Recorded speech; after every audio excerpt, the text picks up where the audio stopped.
Today we're gathering here in Paris for the opening ceremonies of the United Nations Conference on Climate Change. Our presence shows that terrorism cannot hold back the efforts of humanity to combat climate change and pursue a better future. Let me take this opportunity to express my sincere sympathy to the French people and my gratitude to French President François Hollande for their meticulous preparations for this conference.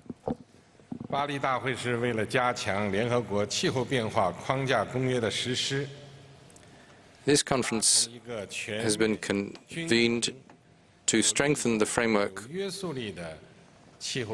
of plans to combat climate change.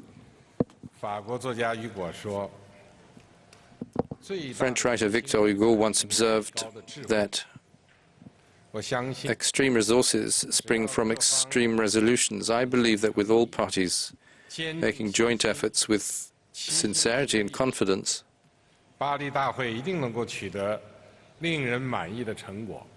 Paris talks will yield satisfying results. Dear colleagues, ladies and gentlemen, the Paris Agreement should focus on strengthening post-2020 global actions against climate change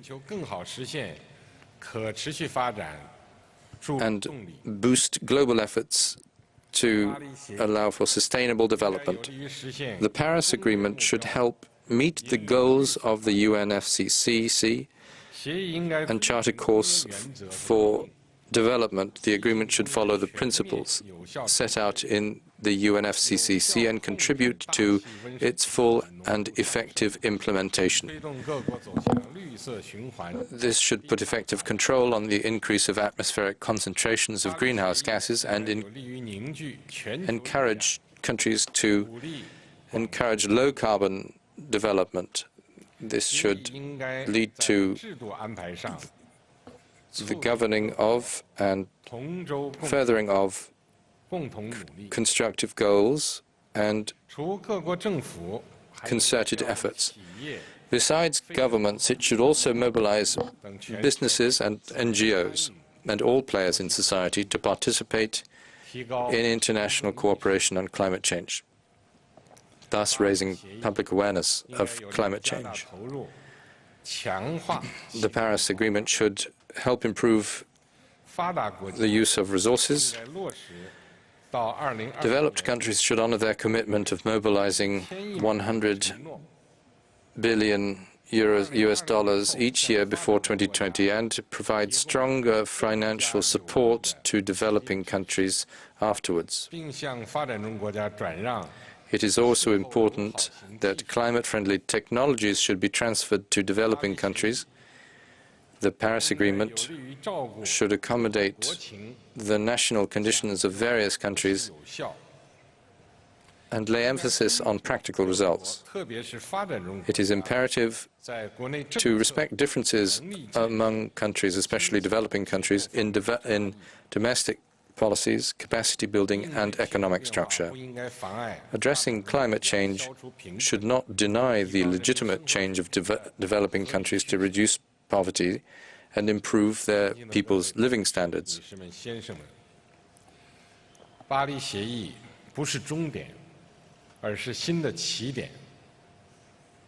The Paris Conference is not the finishing line, but a new starting point. As an important part of global governance, the global efforts on climate change can be taken as a mirror in which to reflect what to do in the way of future global governance and how to build a shared community for humankind. We should create a future of win-win cooperation with each country making contributions to the best of its abilities. The Paris Conference should reject the narrow-minded mentality of the zero-sum game and call on all countries, the developed countries in particular, to assume more shared responsibility for win-win outcomes. We should create a future of the rule of law, fairness and justice. It is imperative to ensure effective observance and implementation of international rules, uphold democracy, equity and justice, and build the international rule of law. At the same time, the principle of common but differentiated responsibilities must continue to be adhered to. We should create a future of inclusiveness, mutual learning and common development. Countries need to increase dialogue, exchange best practices, and achieve common development through mutual learning. At the same time, countries should be allowed to seek their own solutions, the solutions that best suit their respective national conditions.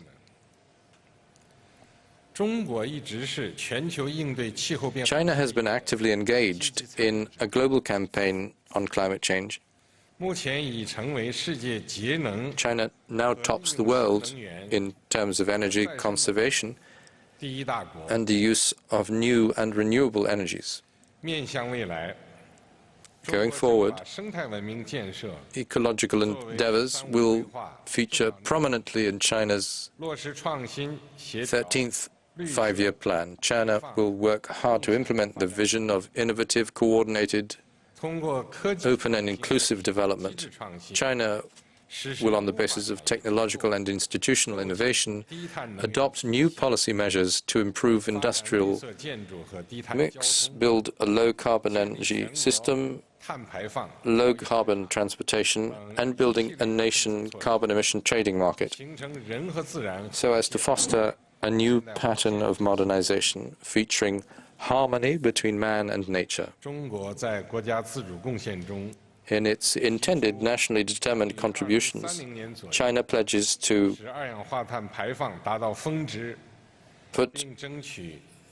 reach peak by 2030 of its carbon emissions and to bring them down as soon as possible. Also by 2030, to reduce CO2 emissions by unit of GDP by 60 to 65% over the 2005 level. Raise a share of non-fossil fuels in primary energy consumption to about 20%, and to increase forestry stock by around 4.5 billion cubic meters over 2005 levels. This requires strenuous efforts, but we have confidence and resolve to fulfill our commitments. The Chinese government earnestly implements its policy commitments of cooperation regarding climate change. In a grow of greater support, China announced the establishment of a 20 billion renminbi South-South Cooperation Fund in September. Next year, China will launch cooperation projects to set up 10 pilot low-carbon industrial parks and start 100 mitigation and adaptation projects in other developing countries, and provide them with 1,000 training opportunities for tackling climate change. China will continue to advance international cooperation in such areas as clean energy, disaster prevention, ecological protection, climate smart agriculture, and low carbon and smart cities. China will also help other developing countries to build up their financing capabilities. Tackling climate change is a shared mission for mankind. All eyes are now on Paris. Let us join hands to contribute to the establishment of an equitable and effective global mechanism on climate change, work for global sustainable development at a high level, and bring about new international relations featuring win-win cooperation.